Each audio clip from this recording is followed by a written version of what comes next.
સુરત બહાર કતાર ગામે એક મુનિબાવા નામે સંન્યાસીનો આશ્રમ હતો. તેઓ મહાસમર્થ વિદ્વાન હતા. પદદર્શનાચાર્ય, વેદાંતાચાર્ય અને વ્યાકરણાચાર્યની ઉપાધિ તેમણે પ્રાપ્ત કરી હતી. આબુમાં 25 વર્ષ મૌન વ્રત પાળીને તેમણે તપશ્ચર્યા કરી હતી. તેથી મુનિબાવાને નામે જાણીતા થયા હતા.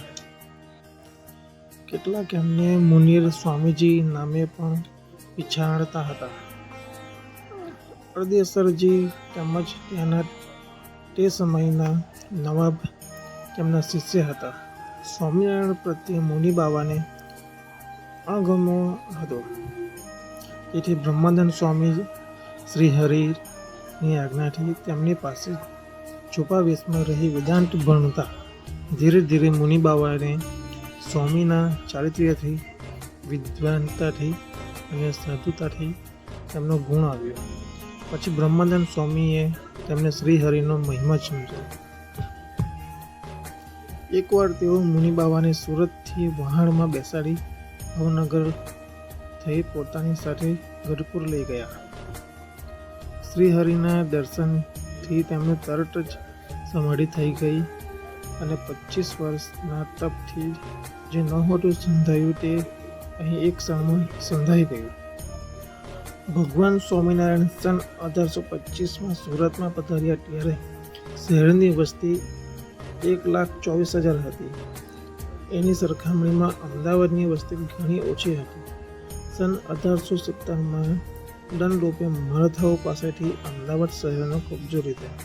પછી સન 1825માં અંગ્રેજી હુકુમતે પહેલવહેલી વસ્તી ગણતરી કરી ત્યારે અમદાવાદની વસ્તી 78,279ની જણાઈ હતી.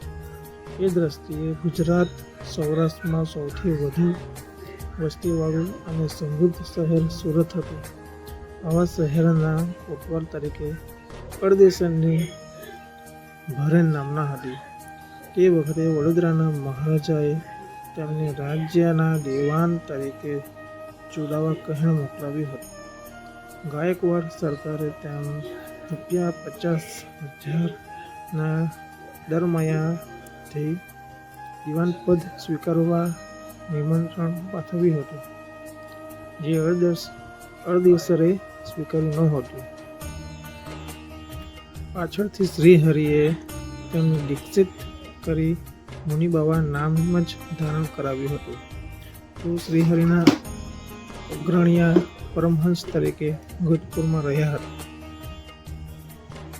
આ મુનિબાવાએ શ્રીહરિનો ખૂબ જ મહિમા સમજાવીને અળદેસર કોટવાલની દ્રષ્ટિ સ્વામિનારાયણ સંપ્રદાય તરફ વાળી હતી. અળદેસર કોટવાલને તેમણે શ્રીહરિને સુરત આવવા આમંત્રણ આપવા સમજાવ્યા. અળદેસર કોટવાલે અંતરના શુદ્ધ પ્રેમથી શ્રીહરિને આમંત્રણ પાઠવ્યું હતું. એ આમંત્રણ પત્ર લઈ મુનિબાવા વડતાલ ગયા અને શ્રીહરિને સુરત પધારવાનું અળદેસરનું આમંત્રણ પહોંચાડાયું. તે વખતે શ્રીહરિએ તેમણે પૂછ્યું, આપ પંચ કેસ વધાર્યા છે તે ક્યારે ઉતારશો? મુનિબાવાએ હસીને કહ્યું, મહારાજ, આપ સુરત પધારશો ત્યારે જ આ પંચકેસ ઉતરશે. અમારો આગ્રહ તો ઘણા વખતથી છે.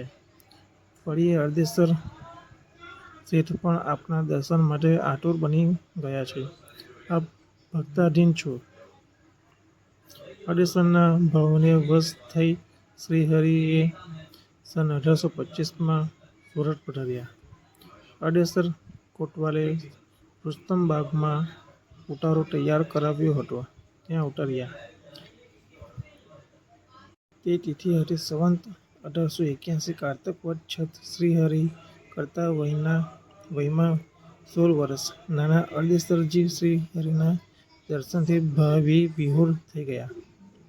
અળદેસર શેઠની ઈચ્છાથી ગોપાળજી સુથારે મહારાજ માટે કાચના તકતા જડી સુંદર